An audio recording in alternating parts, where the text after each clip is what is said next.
Gospodarska zbornica Slovenije je v sodelovanju z Veleposlaništvom Ruske federacije v Sloveniji in Slovensko-ruskim poslovnim svetom ob obisku gospodarske delegacije iz Vladimirske pokrajine pod vodstvom guvernerke Svetlane Orlove organizirala poslovno konferenco, na kateri so se udeleženci seznanili z gospodarstvom te pokrajine, perspektivnimi panogami ter priložnostmi, ki jih slovenskim podjetjem nudi za sodelovanje. Predsednik Gospodarske zbornice Slovenije, magister Samo Hribar Milič, je v svojem nagovoru izpostavil vse večjo gospodarsko, znanstveno pa tudi kulturno povezanost Slovenije in Rusije.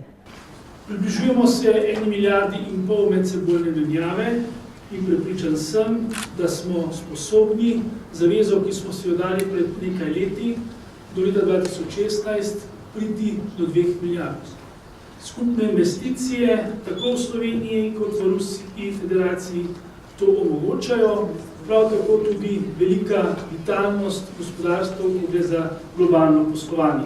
Guvernerka Svetlana Orlova je v svoji predstavitvi izpostavila ugoden geostrateški položaj Vladimirske pokrajine, v kateri danes že delujejo 4 slovenska podjetja. Kot perspektivne panoge za sodelovanje je navedla logistiko, farmacijo, električni inženiring, strojegradnjo, gradbeništvo in proizvodnjo gradbenega materiala, turizem ter živilsko industrijo. Udeležence je nagovoril tudi predsednik Slovensko-ruskega poslovnega sveta Janez Škrabec, direktor podjetja Riko, ki je aktivno prisotno na več trgih držav nekdanje Sovjetske zveze. Ta trenutek gradimo novo tovarno v Sankt Petersburgu, ki bo proizvajala ladijske motorje. Na avtovazu dobavljamo tehnološko opremo, potem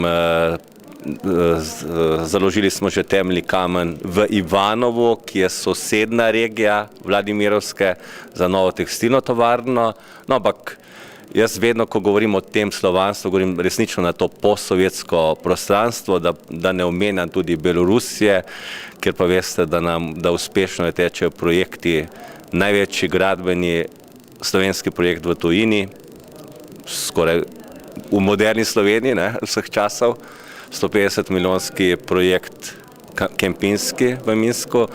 Na področju energetike smo zelo aktivni v tej državi, tudi v Ukrajini.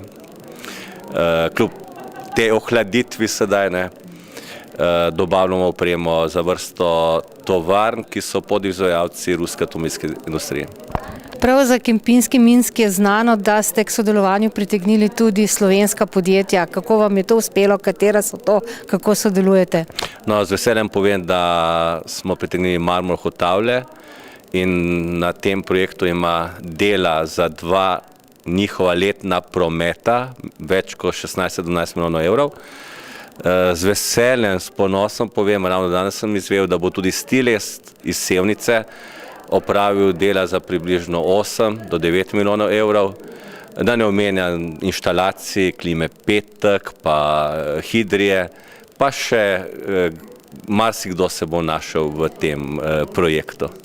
V okviru dogodka sta uprava Vladimirske pokrajine in Ministrstvo za gospodarski razvoj in tehnologijo Republike Slovenije podpisala sporazum o sodelovanju.